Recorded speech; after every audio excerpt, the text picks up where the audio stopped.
औज़ुबिल्लाहिमिनश्शैतानिर्रजीम बिस्मिल्लाहिर्रहमानिर्रहीम। अस्सलाम वालेकुम। कैसे आप सब लोग? अल्हम्दुलिल्लाह मैं भी बिल्कुल ठीक हूँ और आपके लिए आज एक नई वीडियो लेकर आई हूँ which is the topic is about how to avoid food poisoning in summer. आपको पता है जैसे जैसे गर्मी होती है हम लोगों का दिल करता है कि हम बेवरेजेस लें और खाना पीना कम कर दें, और अगर हमसे गलती से ज़्यादा इंटेक हो जाती है तो फूड पॉइजनिंग हो जाती है which can be very fatal as well, क्योंकि आपके बहुत से मिनरल्स इंपॉर्टेंट का लॉस हो जाता है और आप बहुत डल एंड फटीग फील करते हैं। तो इसलिए मैं आपके लिए जो है वो 10 ऐसे टिप्स लेकर आई हूँ, ऐसे बेस्ट हेल्थ टिप्स रिसर्च ने साबित किया है अगर आप उनको अपनी डाइट में यूटिलाइज़ करेंगे तो इंशाल्लाह आपको इस समर में भी और आने वाली हर समर में भी जो है वो फूड पॉइजनिंग से आप बचे रहेंगे। ठीक है, तो हम बात कर लेते हैं अब उन बेस्ट टिप्स के बारे में जो मैं आपसे शेयर करने वाली हूँ। टिप नंबर 1 है cook protein in proper temperature. देखिए, गोश्त का एक अपना प्रॉपर टाइम होता है, एग्स का एक अपना टाइम होता है, बॉइलिंग का, फ्राइंग का, हर चीज़ का। जो वाइट मीट है वो it takes lesser time and red meat takes more time. तो आपने हर प्रोटीन जो सोर्स से भी आप ले रहे हैं, दालों भी अपने टाइम पे ही पकती हैं। अजान हो रही है। अच्छा, उसके बाद हम करेंगे टिप नंबर 2। ठीक है, हम टिप नंबर 2 की बात करते हैं। टिप नंबर 2 है कि do not marinate foods at room temperature. जब भी आप मीट वगैरह को या किसी भी चीज़ को मैरिनेट करते हैं ना, तो कोशिश क्या करें उसको रूम टेम्परेचर पे मत छोड़ा करें, उसको फ्रिज में रख दिया करें। अगर आपने ज़्यादा देर बाद इस्तेमाल करनी है तो फ्रीज़र में रख दें, और अगर आपने कल कुक करना है या कुछ घंटों के लिए रखना है तो आप फ्रिज में रखें, लेकिन उसको जो है ना आप रूम टेम्परेचर पर कभी भी मत छोड़ें। ये it can cause bacteria and it can contaminate your food, so it's better to keep it in the fridge rather than placing it on your shelf top। ठीक है, तो ये बहुत आपने ध्यान रखना चाहिए कोई भी चीज़ आप मैरिनेट कर रहे हैं। सही है, उसके बाद हम बात करेंगे कि जो पेरिशेबल चीज़ें हैं। ठीक है, पेरिशेबल क्या होता है? पेरिशेबल वो चीज़ें होती हैं जो बहुत जल्दी ख़राब हो जाती हैं, जैसे वेजिटेबल्स, फ्रूट्स, इनका बहुत देर तक बनाना ख़राब हो जाते हैं। बहुत सी चीज़ें ऐसी होती हैं आप उनको बाहर नहीं रख सकते, तो आप जो चीज़ें आपकी पेरिशेबल आइटम्स हैं ना, कोशिश करें या तो उनको खा लें, उन्हें कंज्यूम कर लें। और अगर आपको डर लगता है कि नहीं अगर ख़त्म नहीं हो रही, तो फिर आपने क्या करना है कि आपने उनको जो है उसमें फ्रिज में रख देना है, उनको अपने रूम टेम्परेचर पर बाहर नहीं छोड़ना। ठीक है, वो फिर ख़राब होते हैं, फिर उनमें बैक्टीरियाज पैदा हो जाते हैं। तो make this point into your list. ठीक है, 3 टिप्स हो गए। अब मैं टिप नंबर 4 आपके साथ जो शेयर करने वाली हूँ वो ये है कि small food in small batches. देखिए, इस्लाम भी आपको ज़ख़ीरा अंदोज़ी की इजाज़त नहीं देता। अगर आप अनाज भी ज़्यादा स्टोर करते हैं तो उसे कीड़ा लग जाता है, तो इसलिए बेहतर ये होता है कि स्मॉल पोर्शंस में, स्मॉल बैचेस में जो फूड है उसको स्टोर करके रखें।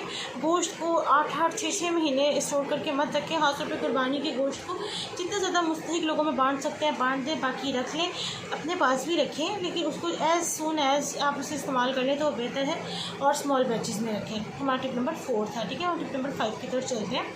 टिप नंबर 5 जो है हमारा वो ये है do not eat half cooked eggs, batter और फ्लावर्स। अब एग्स की तो समझ में आती है कि हाफ़ कुक्ड आपने नहीं खाने। बैटर कौन से? वो वाले बैटर जैसे कि आपने कोई भी मतलब पैनकेक बनाया है, कोई भी आपने कड़ी बनाई है, तो मेक श्योर कि उसमें बेसन की भुनाई अच्छे से हो जाए। मतलब try to make food well cooked. ठीक है, ओवर कुक्ड नहीं, वेल कुक्ड, बैलेंस्ड कुक। ठीक है, ये चीज़ आपने जहन में रखनी है। उसके अलावा आपने फ्लावर्स नहीं लेने। फ्लावर इस तरह जैसे वाइट सॉस पास्ता बनाते हैं, उसमें आप मैदे को रोस्ट करते हैं, उसको आपने अच्छी तरीके से कुक करना है जब तक उसकी महक नहीं आ जाती। इसको इस तरह से आपके जो खाने वो ख़राब नहीं होते हैं। ठीक है, तो ओवर कुक भी नहीं करना और लेस कुक भी, अंडर कुक भी नहीं रखना। ठीक है आपने। और उसके अलावा टिप नंबर 6 जो है सब्ज़ियों को और फलों को इस्तेमाल करने से पहले, छीलने से पहले अच्छी तरीके से साफ़ पानी से धो लें। ये टिप बहुत इंपॉर्टेंट है। बाज़ लोग काटने वगैरह के बाद धोते हैं, नहीं, पहले धोकर इस्तेमाल करें तो इंशाल्लाह जितने भी कंटेमिनेटेड जर्म्स और बैक्टीरिया होंगे वो सब ख़त्म हो जाएंगे। इवन बनाना को भी जब आप पील करते हैं तो उससे पहले उसको धो लिया करें, क्योंकि उसकी बाहर भी मिट्टी लगी होती है। आलूओं पर कितनी मिट्टी लगी होती है, तो make sure this thing in mind कि आपने इसको नहीं वो करना, लाजमी धोना है सब्जियों फलों को, तो इंशाल्लाह आप फूड पॉइजनिंग से बच सकते हैं। फिर उसके बाद जो है हमारा जो अगला टिप है वो है कि आपने जो है ना अपने हाथों को फ्रिक्वेंटली धोना है। ये बहुत इंपॉर्टेंट है। हमेशा खाना खाने के बाद नहीं, खाना खाने से पहले भी अपने हाथों को धोना है। कुछ भी खाना है, बाहर से आना है, वॉशरूम से आना है, अपने हाथों को अच्छी तरीके से धोना है ताकि आपके हाथों से जर्म्स क्लीन हो जाए और आप लोग जो हैं वो कोई आप लोगों को मतलब मसला ना हो, कोई आप लोग डिज़ीज़ का शिकार ना हो और आपको फूड पॉइजनिंग ना हो, कोई जर्म बैक्टीरिया अंदर ना जाए, वो हाथों से पहले ही वॉश अवे हो जाए, फ्लश आउट हो जाए, ठीक है। उसके बाद आपने नो योर ओन रिस्क, ये फैक्टर बहुत इंपॉर्टेंट है। ये फैक्टर नंबर 8 है और ये बहुत इंपॉर्टेंट है। अब ये इस बात का क्या मतलब है? इस बात का मतलब ये है अडल्ट्स को पता है कि उनके लिए क्या इंपॉर्टेंट है, ठीक है। छोटे बच्चों के लिए हमें पता है क्या ज़रूरी है, ठीक है। उनको जो चीज़ें देने वाली हैं, जिस एज ग्रुप से वो ताल्लुक़ रखते हैं, वो हम लोगों को पता है। इंशाल्लाह उसमें भी मैं वीडियोस बनाऊंगी तो आपको बताऊंगी।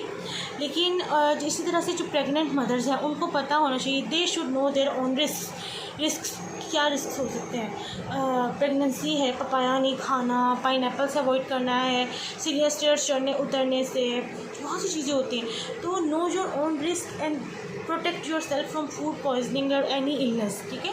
ये बहुत इंपॉर्टेंट है।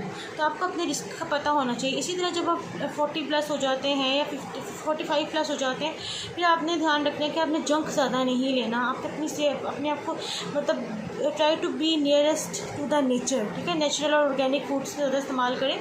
तो अपने रिस्क अपने खुद जाने। आप जिस भी एज फैक्टर से बिलोंग करते हैं, अगर आप लैक्टेटिंग मदर हैं, दूध पिलाने वाली माँ है, तो आपने ख्याल रखना है कि आपने वो चीज़ें नहीं लेनी जिससे आपके बच्चे का पेट हैवी हो सके। आपने वो चीज़ लेनी है जो उसको इजीली डाइजेस्ट हो जाए। तो इन चीज़ों का आपने बहुत ज़्यादा ख्याल रखना है। ये टिप नंबर 8 भी बहुत इंपॉर्टेंट था। हर टिप को फॉलो करें, इंशाल्लाह आप फूड पॉइजनिंग से मुकम्मल तौर पर बच जाएंगे अल्लाह पाक के हुक्म से। अब हम बात करते हैं टिप नंबर 9 की, ठीक है। टिप नंबर 9 की, अब इसमें यह है कि keep raw meat separate from the cooked meet. ये तो जाहिर सी बात है, जितना गोश्त आपने पकाना है, जो पका हुआ है उसे अलग रखना है और जो अनकुक्ड है उसको अलग रखना है। कभी भी अपनी इकट्ठी इन चीज़ों को नहीं रखना, अदरवाइज़ जो है कंटेमिनेशन का खतरा हो सकता है और फूड पॉइजनिंग हो सकती है। अब हम बात करते हैं last but not the least tip number 10 की, और वो ये है कि आपने वॉश बहुत अच्छे तरीके से करना है मीट को। यूजुअली आजकल क्या होता है, हमारे पास ट्रे पैक्स मिल्क आते हैं ना, ट्रे पैक्स कट मीट आते हैं from different sources. I am not going to name any brand. They are doing their job well, you need to do your job well and that is wash out meat before using, ठीक है। आपने लाजमी उसको अच्छे तरीके से धोना है, वेदर इट्स चिकन, इवन कीमा भी है ना। पहले तो कोशिश करें कि कीमा जो है ना रेडीमेड मत लें, कीमे को जाके शॉप से लें और शॉप लेने से पहले अपने सामने उस गोश्त के पीस को वॉश करवा लें, तो आपका कीमा बेस्ट बनेगा। लेकिन अगर कीमा बना बनाया आपके पास आ गया है और कोई ऑप्शन नहीं है, तो उसे अच्छे तरीके से एक बड़ी होल्स वाली जो स्ट्रेनर होती है उसमें डाल के खुले पानी से नथाड़ लें और उसको फिर सूखने के लिए रख दें। और जब उसका वो ब्लड वाला पानी है वो अलग हो जाए तो फिर आप उसको स्टोर कर लें। तो ये इंशाल्लाह 9 जो 10 टिप्स मैंने आपसे शेयर किए हैं, ये आपके लिए बहुत बेनिफिशियल साबित होने वाले हैं। इनको फॉलो करें, इन पर अमल करें, इंशाल्लाह आप फूड पॉइजनिंग से बच जाएंगे। इन रिटर्न बस मुझे यही चाहिए, मेरी वीडियो को शेयर कर दें ताकि ज़्यादा से ज़्यादा लोगों का भला हो सके और मेरे लिए सदका जारिया बने।